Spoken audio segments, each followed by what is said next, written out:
સયાજી પ્રતિષ્ઠાન દ્વારા મહારાજા સયાજીરાવ ગાયકવાડ પર નિબંધ સ્પર્ધાનું આયોજન કરવામાં આવ્યું છે। વડોદરા શહેરના વિવિધ શાળાઓ અને કોલેજોમાંથી વિદ્યાર્થીઓએ ભાગ લીધો હતો। ત્યારબાદ આજે મહારાજા સયાજીરાવ યુનિવર્સિટીના દીનદયાલ ઓડિટોરિયમમાં ઇનામ વિતરણ રાખવામાં આવ્યું છે, જેમાં મુખ્ય ઉપસ્થિતિમાં રાજમાતા શુભાંગીની રાજે ગાયકવાડ હાજરી આપી છે। નિબંધ સ્પર્ધામાં ગુજરાતી, હિન્દી, ઇંગ્લિશ, મરાઠી ભાષાઓમાં સ્પર્ધા યોજાય છે, જેમાં કુલ 280 જેટલા વિદ્યાર્થીઓએ ભાગ લીધો છે। વધારેમાં राजमाता शुभांगिनी राजे गायकवाड़े माहिती आपी है। ये सयाजी प्रतिष्ठान जो हमारे विश्वविद्यालय का एक अंग है, उसके द्वारा महाराजा सयाजीराव के बारे में लोगों को जानकारी हो और ख़ास करके हमारे युवा पीढ़ी को और आजकल के बच्चों को जानकारी हो, इसका प्रयत्न हमेशा रहता है।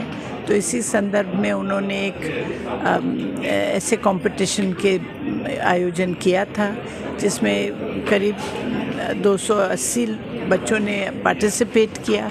अलग अलग स्कूलों के बच्चे थे और फिर एक सेक्शन था यूनिवर्सिटी के लिए, तो यूनिवर्सिटी के भी स्टूडेंट्स ने, सिर्फ हमारे यूनिवर्सिटी नहीं कि नवरचना यूनिवर्सिटी, दूसरे यूनिवर्सिटी के बच्चों ने भी उसमें निबंध भेजे और 2-3 भाषाओं में थे, गुजराती, हिंदी, अंग्रेज़ी और मराठी भी।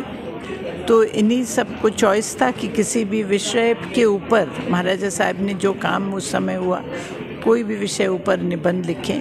तो बहुत अच्छा रिस्पांस मिला, इसलिए मुझे खुशी है। आज हमने उसका प्राइज़ डिस्ट्रीब्यूशन किया और अलग अलग सेक्शंस में जिनको मिला, और मैं सबको धन्यवाद देती हूँ और अभिनंदन देती हूँ। और सयाजी प्रतिष्ठान से जो अच्छा काम हो रहा है, उसके लिए उनको भी, ऑर्गेनाइजर्स को अभिनंदन देती हूँ। धन्यवाद। इनाम वितरणનું આયોજન કરવામાં આવ્યું હતું। રાજમાતાજી ઉપસ્થિત હતા।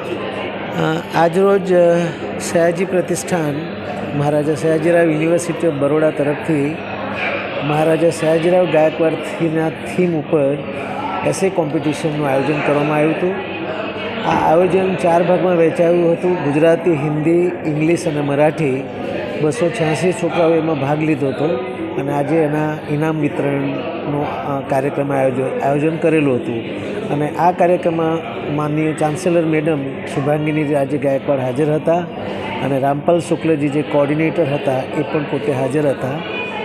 અને આ કાર્યક્રમનો ઉદ્દેશ, આજે એસે કોમ્પિટિશનનો ઉદ્દેશ કે મહારાજા સયાજીરાવ ગાયકવાડ થ્રીએ જે કામ કર્યા હતા, કેવી રીતે કર્યા હતા, અને એનો જે આખો જે દૃષ્ટિકોણ હતો એમનો, એ દૃષ્ટિકોણ ઉપરથી છોકરાઓએ ઘણું બધું વાંચન કર્યું અને પછી એમાં નિબંધ લખાયા અને ત્યાર પછી પ્રાઇઝ ડિસ્ટ્રીબ્યુશન થયું।